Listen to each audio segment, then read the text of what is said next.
with regard to the historicalness of Jesus Christ that we might have with more modern individuals. And please note, this lacking here with Jesus Christ would also deal with a lot of other ancient figures, but is that sometimes that physical evidence. So somebody can go and here, Jimmy Carter passed away this week, as we know. We can go down to Plains, Georgia. I've never been to Plains, Georgia, but I'm sure Jimmy Carter lived here. Or Jimmy Carter, this was where Jimmy Carter came and picked up his peanuts and Pepsi Cola or whatever, Coca-Cola before he went out in the peanut field. I don't know, But we have houses where presidents were born in, where they died in. We have pictures, we have books, this was a book that was owned by so-and-so. But with Jesus, of course, we lack that. And one of the reasons we lack, of course, it's 2,000 years ago, but one of the reasons is Jesus was not a person that possessed, in all likelihood, did not possess a lot of physical objects. When we read in Matthew 8 and 10 or Luke 9:58, foxes have holes and birds of the air have nests, but the Son of Man has nowhere to lay his head. That doesn't mean that he had friends, he had disciples. They would take him in to let him sleep and this and that. He had a home base in Capernaum for the most part for the Galilean part of his ministry. But what it really says is what? We can't go and find the house. This is where Jesus stayed in Capernaum. Or this was Jesus' house, and this was Jesus' sofa, and this was Jesus' TV, and this was Jesus' lazy boy. He didn't have a lot of possessions, with physical possessions. He traveled, and so he basically, what he could, I don't know what he took with him, but whatever it was is what he could carry. Very limited. In fact, what is the one object or objects that we know that he owned? His tunic, his garments. Why? Because we go, for example, Matthew 27:35. And they crucified him and parted his garments, casting lots, that it might be fulfilled by which was spoken by the prophet. They parted my garments among them, and upon my vesture did they cast lots. Same basic scripture is found in Mark 15:24, Luke 23:34. A little more details given by John, written later, the gospel account that was written the last. Then the soldiers, when they had crucified Jesus, took his garments and made four parts, to every man a part, and also his coat. Now the coat was without seam, woven from the top throughout. They said, therefore among themselves, let us not rend it, but cast lots for it, whose it shall be, that the scripture might be fulfilled, which saith, they parted my raiment among them, and for my vesture did they cast lots. So these things, therefore, the soldiers did. So it appears that clothing-wise, he had certain things that could be divided into four that they were willing to take, but he had this coat, this tunic, this covering that they did not want to do what? Tear it apart, divide it apart. This was not one of those situations that we'll divide it equally. It was really nice, and it was one piece, and they said, hey, we will cast lots for it. And so they did. And so some Roman soldier left that day with the coat or the tunic of Jesus Christ. Has anybody ever heard someone saying, here is the tunic that Jesus was wearing when he was crucified? Never hear it, do you? Never hear it. But again, he had very few possessions, it appears. And so there, and 2,000 years have passed, and so it's very difficult to say, well, this was Jesus' tunic. This was Jesus' staff. I was watching over the holidays, an episode of MASH at my parents' house, and so they had a sculptor, Frank Burns and Margaret Houlihan had a sculptor make a bust of Colonel Potter, played by Harry Morgan, and they brought it, and they were going over there, and this Korean sculptor who did it, he also was selling watches and watches and jewelry and all this out of this. And he says, I got something. Hitler's pencil box. And I always think that's just a great line. What would a Korean in 1950 be doing with Hitler's pencil box, even if he had Hitler's pencil box? It's a great line. Then he goes later, World Series ring? I think that's one of those things I'm like, that was real. Yeah, what would a Korean be doing with a World Series ring in 1950 or 51, something like that? So Jesus doesn't have a lot. There are certain things that are associated with Jesus. And so occasionally you'll find claims made with regard to something associated with Jesus. For example, this wood came from the cross of Jesus. You'll hear something. And as you read it, it appears, I'm reading a little bit about this, the mother of the Emperor Constantine supposedly was guided by the Spirit, guided by God. She found some pieces of the cross of Jesus. Now keep in mind, Constantine was in the 4th later 4th century, so at least over 300 years after the death. But somehow, the wood of Jesus Christ, the wood from the cross is available somewhere. I don't know where, I haven't gone back and read all that, but it was available. She found it. And people accept it. Supposedly there's been a fragment of Joseph's coat. There was a coat that Joseph owned, and so here's a fragment of it. Or a piece of the crown of thorns. Now, that would be really interesting to see who kept that and how long that got kept and how that was found, some of this. But people will occasionally say, we found this, or we have this. And some people take these relics as a sign of proof. Of course, how do we know that they are what they say they are? One such item is known as the Shroud of Turin. The Shroud of Turin. But it's not because it was based in Italy, but that's where it ended up at some point. But it is considered to be the burial cloth that Jesus was wrapped in. So, what is a shroud?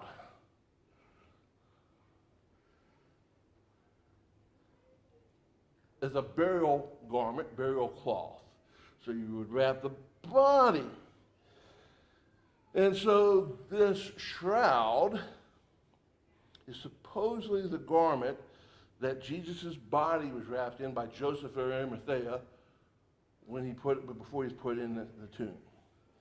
So, what does the Bible say with regard to any type of cloth with regard to the body of Christ? Matthew 27, 57 through 60 says, and when evening was come, there was a rich man from Arimathea named Joseph, who also himself was Jesus' disciple. This man went to Pilate and asked for the body of Jesus. Then Pilate commanded to be given up. And Joseph took the body and wrapped it in a clean linen cloth and laid it in his own new tomb, which he had hewn out of the rock. And he rolled a great stone to the door of the tomb and departed. So Joseph of Arimathea, member of the council, a secret disciple of Christ, took claim of the body of Jesus. Here in Matthew's account, he took a linen cloth, clean linen cloth, and wrapped it with the body of Jesus and cast him in the tomb.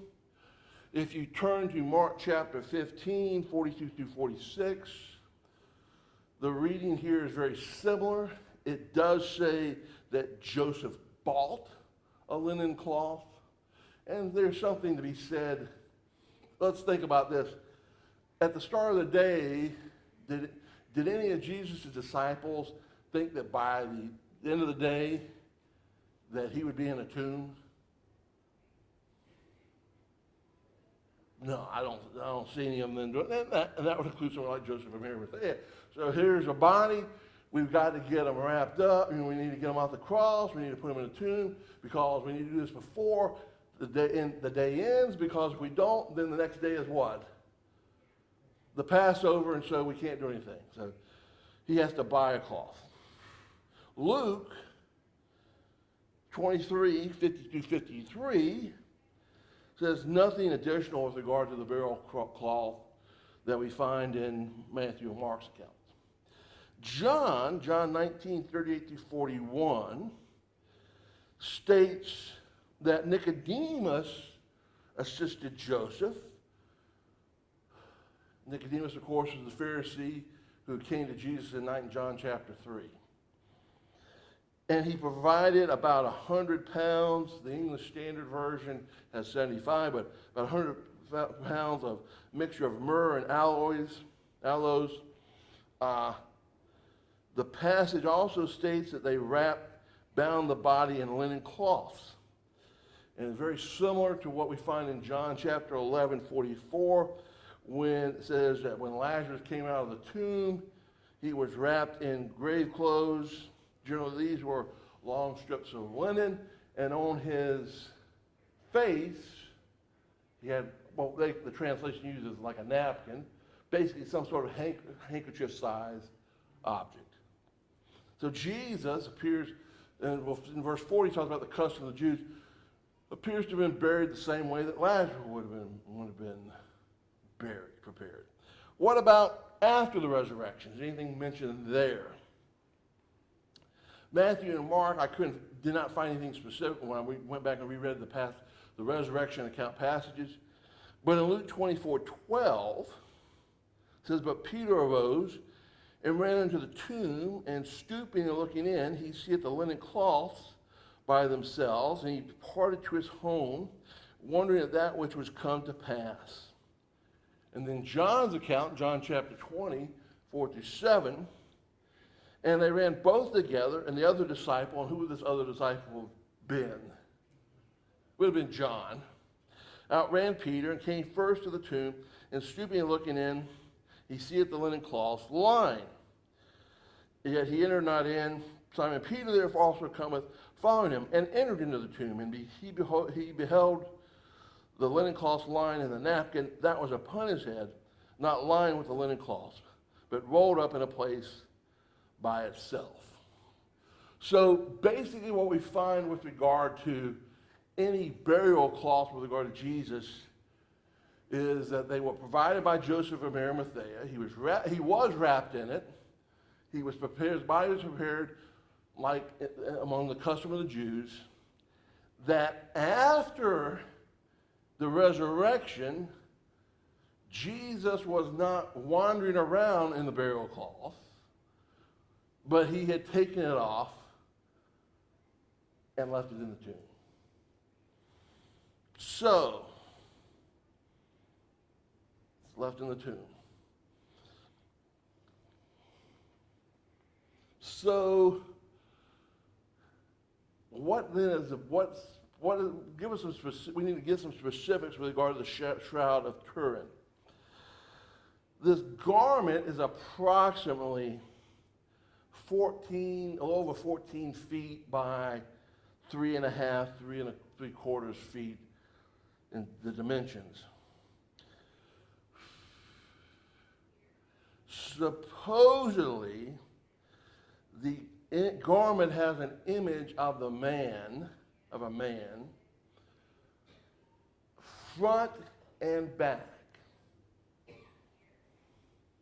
and from head to toe. And this is where the claim comes in. This is the image of Jesus Christ. It's a faint image, but it is supposedly an image. Part of the reasoning that's given, and I'll tell you what, you can go online, you'll see pictures of it in books. It's not unknown. It's known. So you want to look at it yourself. What's an interesting argument, though, is the image looks like some pictures that were found or paintings, whatever picture, from like the 5th, 6th century. What's the problem there? What's the one problem that we have? What does Jesus look like? Does anybody know what Jesus looked like while he was here on earth? We have some ideas, don't we? If we know what an average Jew would look like, we might have some idea of, some basics. But to say that's Jesus, we couldn't tell you, could you? We have no idea what he looks like. In fact, it's sort of prophesied that he was probably, allow me to use this, an ordinary-looking person. That if you went to pick him out of the crowd, just based upon like his appearance, you wouldn't know, you'd have a hard time. Well, he proved that. Yeah. By when was it Ceci or Pussy was trying to kill him, he kind of got into the crowd and left. That's right. And use an example, for example, King Saul, while again we don't know what he appeared like, one of the things we know about him was he was tall. He was taller than the average Israelite at the time. And so if Saul had tried to disappear, he'd had to really squat down, I guess, to get away. And like I said, or if Samson, I guess, with his hair, I don't know how his hair would have looked. I've often pictured long hair, but I've often wondered, what if he had just really big, bushy hair? It was like,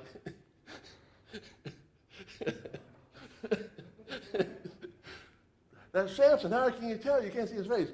His hair is so much higher than everybody. I don't know. That's something that just runs through my mind every once in a while. But we don't have any pictures. So there may be an image on there, but we have. How do you know that's Jesus? You don't.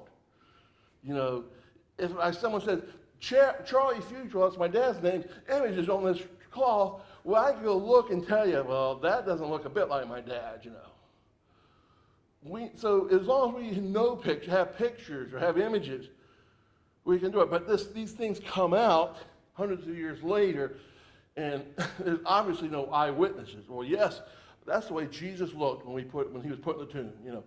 Joseph and Mary Mathea and Nicodemus weren't around at the time these shrouds began to take precedence. And that's what you'll hear is there's supposedly some documentation that there was the shroud was like in the nation of Edessa, the kingdom of Edessa, in the 500 AD, and that Constantinople in the 11th to 12th century, there may have been documentation, and you'll read accounts that, Peter took possession of it, and he took it to Antioch. But really, historically, when can someone say, yes, we know this was in existence? Was around the 14th century or so.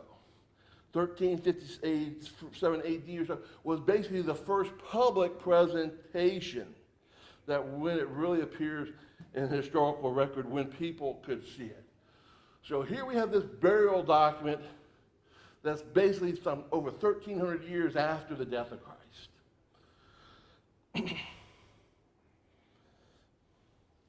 And sometimes we'll say this document gets associated with Catholicism. And so you'll read a couple passages, a couple statements that have been made over the years by some popes. Pope Paul VI called it the most important relic in the history of Christianity. Pope Sixtus IV said that when looking in the shroud, men may look upon the true blood and portrait of Jesus Christ himself. But it's not really an official Catholic doctrine this is the shroud. They don't take the official position, and you have some Catholic scholars and others that disagree that this is actually the burial cloth of Christ. In fact, back in the 14th century, when it became the presentation, there was a French bishop who called it a fake. And so France, if you know anything about France, I use the term France and bishop. France was a very Catholic country. So it's not, like I said, it's not one of those things where it's ever said, this is the true burial document of Christ. And there are a number of non-Catholics who support the idea that it is the burial document. And it's such an, I have to face it, it's an interesting garment. It's such an interesting garment that you have a lot of people get involved, some who are not really religious, because there's some interesting things about it. And so, one supporter of the shroud wrote a book regarding the riddles of the shroud. And so he had 10 riddles that made the foundation, started his book, and that's the way he based his book upon. And just let me briefly go through these so-called riddles. No one has ever succeeded in replicating the shroud. The latest dating test, and this was around 2022, of the shroud have dated it to the 1st century. The blood is real blood, and it was on the cloth before the image. Now we start really getting some interesting things. The shroud image is a negative, meaning it's similar to a negative, a photonegative. So you have a photonegative. With your photo, you have light and darkness. Well, then the negative just reverses that, basically, you know. The lights and the darks are reversed. Here's one I found really interesting. The image is 3D, three-dimensional. So you have a flat image on the surface of the shroud, but it has 3D properties. The original image looks like a blurry smudge, but when it's photographed, it turns out to be high resolution. The shroud image is made from tiny discolored fibers that act like pixels on the linen cloth, and so today we understand what pixels are. The fibers that make up the image are only on the very surface of the cloth. The image is so faint and superficial that it disappears when you get close or when you take a step or two back. So it's there, but you really can't see it unless you're a certain place, you know. And then last, to make the shroud, a forger would have had to torture and murder someone because it supposedly has blood, and the back supposedly shows that signs of scourging, and supposedly there's a place where it looked like it could have been a wound, which in the side. So that's what they say. I'm reading a little about it. Let me make this comment, and I will get to a little bit more before we end. The greatest thing that you find when you read some of this information, this support for it, against, it deals with scientific methods, meaning that's really based upon the dating of the garment, which has only really come into existence, what, in the last couple centuries, with radio, metric carbon dating and things like that. So that just makes it a little questionable there. But here are some arguments. So, Chad, do I need to spend time studying the Shroud of Turin? Frankly, I don't think so. I bring it up because, like I said, it's mentioned in this book, Dealing with the Historical Christ. There may be other books like this that have that in the article. There may be someone who says, well, we know that Jesus Christ lived because we've got the burial cloth. Well, do we? So what arguments should we give consideration to? So first of all, if this burial garment can actually contain an image of Jesus the Christ, why didn't the early Christians, early disciples especially, claim that they had it? Why do we not find any mention of it in the Bible other than what we've read? And what we read, when Peter looked at it, it says, what did he see? He saw the garments, the linen cloth here, and he saw a napkin here, the face covering here. But what did we not read? John didn't say, and Peter looked at the garments closely, and there in the garments was the body, the image of Christ. And so Peter then took the garments with him. We read nothing of that, do we? Why don't we find it in the New Testament? I typed in Shroud of Turin anti-Nicene writers, early Christian writers. Nothing ever came up and says, well, Origen wrote this, or Eusebius wrote this, or Justin Martyr wrote, never mentioned this. So why didn't the early Christian writers, early Christian fathers mention some of this? It gets briefly, like I said, at various points, 500, but it doesn't really come into existence until when? The 14th century, after the Crusades, and after this and that. Long time. If it was so amazing, why had it been disappeared for so long? Let's add, I know someone could probably come up with some reasons, but at some point, especially like I said, if it was in Constantinople, you expect to find historical records. Really, truly the historical records that King so-and-so or the priest, the bishop of Constantinople, you don't read that. You don't read that. Okay, so the shroud itself was a single garment. It's a single garment, 14 by 3 or so, 3.5.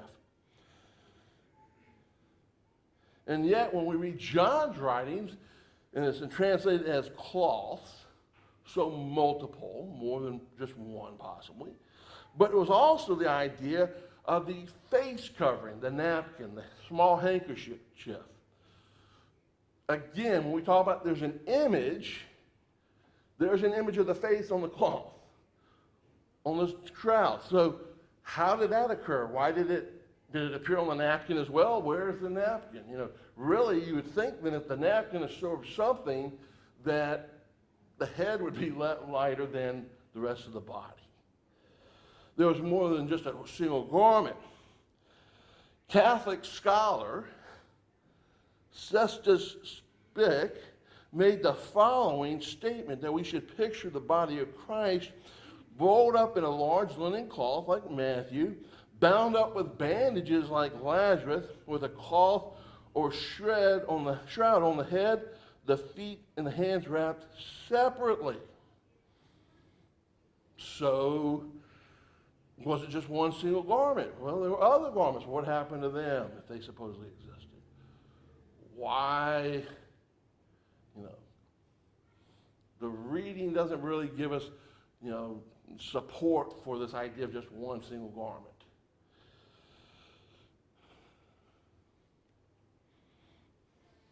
We pointed out one of the things that's mentioned, there's blood found on the shroud. And that's right. Because, yes, we acknowledge one thing. One of the things we should acknowledge is that Jesus was hurriedly prepared for the tomb. That's one of the reasons Mary and Mary Magdalene and some of the other women were going to the tomb. They wanted to, I'll say about it this way. A couple men did the thing. Let's go make sure the men probably didn't do a very good job. Let's go make sure it's right. I might say it that way. But they wanted to make sure what? That his body was really properly prepared. And that so that's why they were appeared at the break of the day, daylight, on Sunday, the first day of the week, on Sunday, to do that. But based on what John writes, Nicodemus and Josephus just didn't say, let's wrap it around the body and take it there. Nicodemus bought myrrh and aloes to wash the body, to prepare the body. And so, yes, his back was scourged. Yes, he had blood that had dried from the side wound. His hands had blood. But before they wrapped him in a clean cloth, they washed the body. They prepared the body. They cleansed the body. And again, what does John write? According to the customs of the Jews. So they prepared him at the very basic level according to the custom of the Jews. Meaning he was cleansed, he was washed. So then there shouldn't be any blood on the tomb, on the body, on the shroud. Because then the blood would have been cleaned off, dried, and this and that. So there'd be no blood. Well, some make the statement that this image, how did the image appear? That's one of the things that people say, I don't know how they did it. How did this image appear?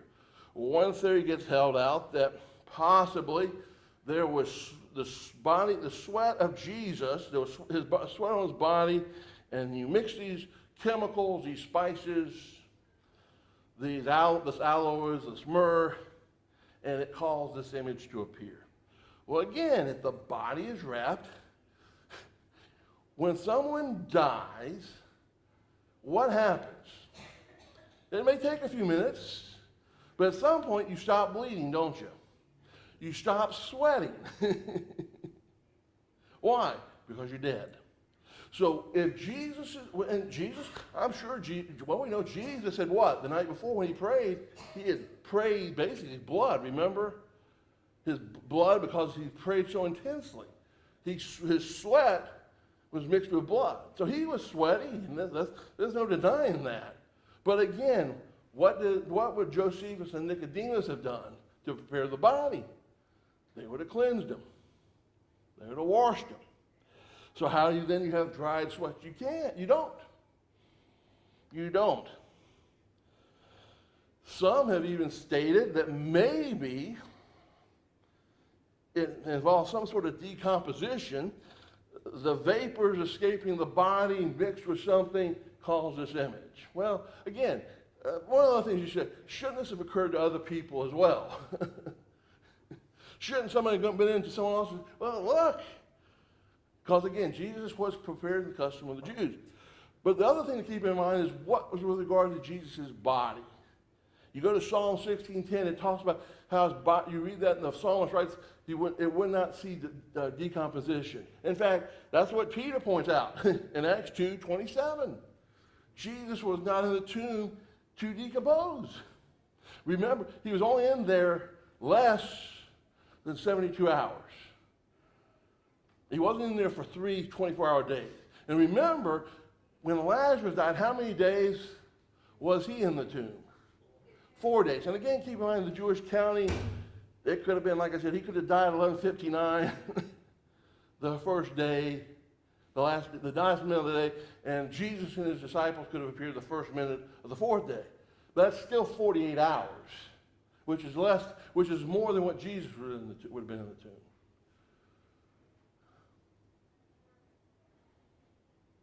And what was the concern there? And I say, please don't, I'm basing this small time. Lazarus was longer than 48 hours. I'll just say that. But what does that say? When they were going to raise him, what was one of Martha's concerns? He stinks. Well, why is he stinking? He's beginning to decompose. So Jesus was not in the tomb long enough to do such. His body was not going to show decomposition. So this image could not be based upon the idea of decomposition. Okay. So radiocarbon dating, some dating system, and you can, like I said, you read this book, they'll talk about a few cases, you read a number of articles online. They've done testing, and they have found that this garment goes back to the 1st century. Well, that sounds great. However, in 1988, experts at Oxford University, after doing testing in various laboratories in Arizona, Oxford, and Zurich, using accelerated mass spectrometry, and please don't ask me to tell you what that involves. They dated the shroud to go back to a period in the medieval period, around 1260 to 1390. And that caused a lot of consternation. So like I said, we point out some later testing, and they'll bring up, another group of experts at Oxford said maybe the testing wasn't done right. And that's what I'm saying. Really, the big basis with regard to this garment, there's nothing in the Bible that really supports it, idea of this. You can't find any support for or really against it. Let me put it that way. There. It all comes based upon what? How old the garment is. And when you start reading some of those things we point out, 3D imaging, pixels, photo negatives, 19th, 20th, 21st century, really, isn't that? And so let's just say this was miraculous. Let's say miraculously, this is Jesus' burial cloth. An image appears, but yet what was the purpose of miracles? To confirm the word, to confirm the messenger. And what if we point out, have we found any attempts in the New Testament to use this document, or excuse me, use this garment to confirm the messenger, to confirm the message? No. We don't find any sort of that until, again, the 14th century. And yet it appears the best time for it to be used as a confirmation document, or confirmation garment, I apologize, I keep saying document. Garment is in modern age, some 2,000 years later, and yet what do we not know? Or what do we have some questions about? Whether this is a legitimate document, a legitimate garment. Does that really support the idea that we're going to put something miraculous, but it's going to be 2,000 years before you can really use it? And again, this is the issue I have. And so let me make my comment. So what do I think? Personally, I think it's a fake. Well then how did a faint image appear? I don't know. We today think we are geniuses and we know everything, but we don't. And there's things that we go back and we look at the ancient days. How did they do that? And we don't know entirely, do we? We think we might know, but we really don't know.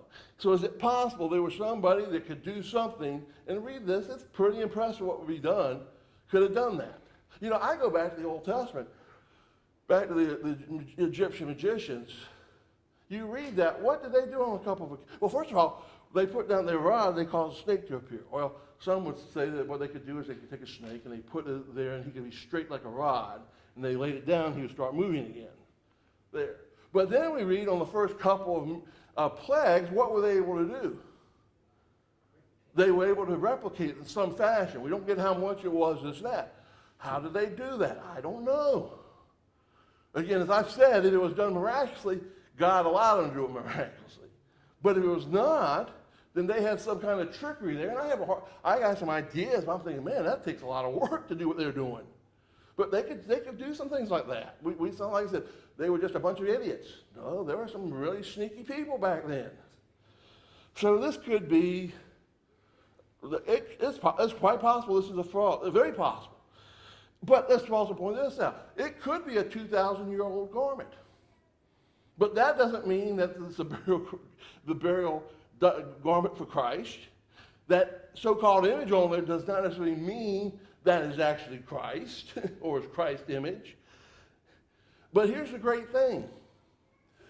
When John wrote, John chapter 20, 30, and 31, what did he say with regard, what did he say would help us believe? He didn't say, and we have Jesus' burial garment, which supports his death and that he was wrapped up, did he? Belief came from what? The signs, the miracles, the wonders that he did. And also the empty tomb, as Peter points out in Acts chapter 2. Here you my Jewish brethren, go over here to David's tomb. Who's in David's tomb? David's body. David's bones. David's there. Go over here to where Jesus was buried. Who's in there? Nobody. There's no mention of some special garment that gives us the faith. And so that's why I said, I might do a little more reading on this. It's some interesting things. Again, I think it's a fake. But my faith is not based upon some garment that maybe Jesus was buried in. If it is actually the garment that Jesus was buried in, I believed a long time before I heard of this anyway. I'm not, like I said, it's nothing for me to say the historical Christ exists because of this. There's other evidences that give support, better evidences that give support to that. But it's an interesting thing. Like I said, it's one of those things. Type in Shroud of Turin online, and See how many Google articles you get. And go to Amazon and type in Shroud of Turin and see how many books appear. There's a lot of people writing about it. So it's just something I just thought we'd mention because, like I said, for the New Year holiday, found in this Historical Christ book. And like I said, I thought it'd be an interesting sideline or side trip on the 1st of January. And then, like I said, so we'll pick next week. We'll start back up with Josephus, finish up Josephus, and try to finish up that article. But it's very interesting. And like I said, it garners a lot of attention. So thank you so much.